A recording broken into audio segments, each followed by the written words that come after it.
Muli po, sa magandang araw muli sa atin, sa bawat sa po sa atin, na yung pong pagkapatuloy po natin na pagkikipag-ugnay sa Diyos daily ay isang patuloy na minimotivate ko po sa akin sarili na ito yung talagang isa sa mga nais kong maging una-una po, maging komportable. Pangalawa, magkaroon ako ng perseverance at endurance po na talaga naman gawin ko ito. Hanggat ika nga may kalakasan, may buhay na binibigay sa akin ng Panginoon.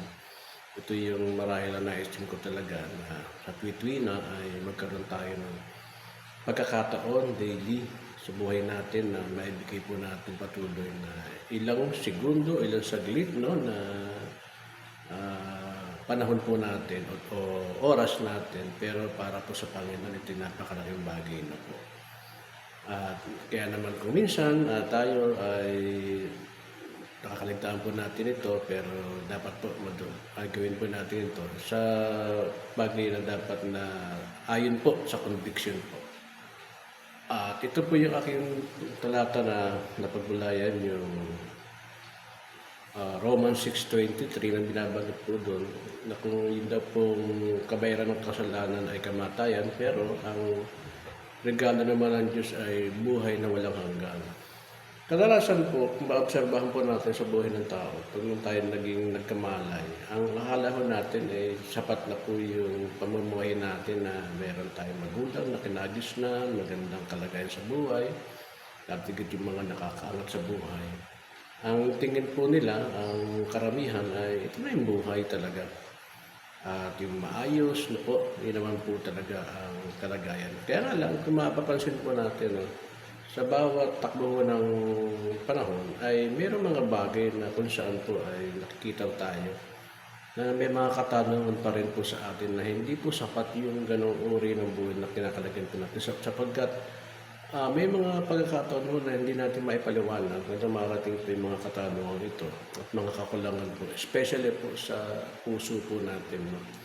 At ito pala yung tinatawag po na tayo po ay meron pong bagay na dapat na makita patungkol po sa ating spiritual na buhay. Dahil nga po nung tayo ay nakagisa ng ganoon, ay may mga pagkataon pala na ang buhay ng tao ay nagkaroon ng kasalanan at ang kasalanan ito ay magbabayad po, ang kabayaran po ay kamatayan. So, ibig sabihin sa buhay natin na mahalaga ho na makita natin yung tunay na istorya, yung buhay natin. Hindi ho nakalagay po sa ating sa Bible na pagka sinilang ka hanggang sa ganung bagay. Pero makita natin na mayroon pong pangyayari na dapat nating tingnan mabuti. Yung ating buhay po ay hindi po sapat na mabuhay lang tayo ng ganong bagay na at sa ating po mga iniisip. Dahil darating meron pong tinatawag na panghihinawa sa buhay, katanungan, problema, at mga bagay na nakikita ko natin na hindi natin kayang i-comprehend o i-apprehend po, no? Dahil kasi nga po, sa atin po mga kakulangan bilang tao. At dito papasok po yung tinatawag na pagkakaroon natin ng pagkakataon na makita yung ating pong sitwasyon na meron pala tayong dapat na bigyang pansin at diin sa buhay. Ito po yung tinatawag na pagkakaroon po natin ng buhay na walang hanggan. At ang lahat po ng tao ay talagang gusto mabuhay na matagal. Kaya nga kung titinan po natin, may mga pagkakataon po talaga na may namamatay na maaga at may mga ganun punto na makita natin na talagang hindi maiwas, may mga sakit, sakuna, o trahedya o aksidente na dumarating at hindi mo kaya pigilin ang mga bagay na ito. Dito po papasok po yung tinatawag na pag-amin po natin na tayo po ay may kakulangan. Pangalawa, tayo po yung talagang may pagkakasala.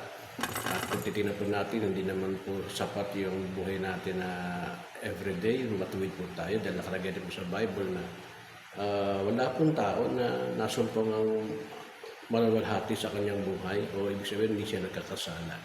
Kaya naman dito, maunawa po natin na dapat tayo magkaroon po ng pananampalataya po talaga.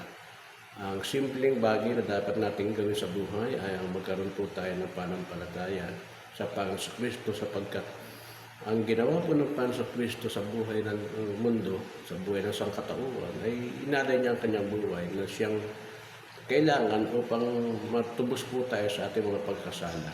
Kasi nakalagay po, ang kabayaran po ay kamatayan, at ang kamatayan ito ay hindi po dun sa parting once lang na ikaw ay mamatay, na doon na lamang, kundi magkakaroon ka ng pagharap po sa galit po ng Diyos sa kaparusahan na bibigay ng Diyos sa atin, ay nga po yung dagat-dagatan nga po eh. Pero ang pinakamaganda rito, may regalo po ang binigay po ang Diyos na kung sakali po ay manampalataya tayo, ay magkakaroon po tayo ng buhay na wala hanggan. Ito po yung free gift, no? Yung bigay, regalo, na wala kong sino man makapagbibigay nito, maliban po ang Diyos Ama. Kaya naman dapat po patuloy po tayo manampalataya, at simple lang po. Bigyan natin ng Diyos sa ating buong puso, buong isip, buong kaluluwa. And then makita ko natin na ang Diyos na po ang bahala po sa mga bagay na dadating po sa buhay natin. Sigurado naman po na tayo po ay magkakaroon po ng buhay na wala hanggan sa pamamagitan po ni Kristo Jesus. Salamat at magandang araw po.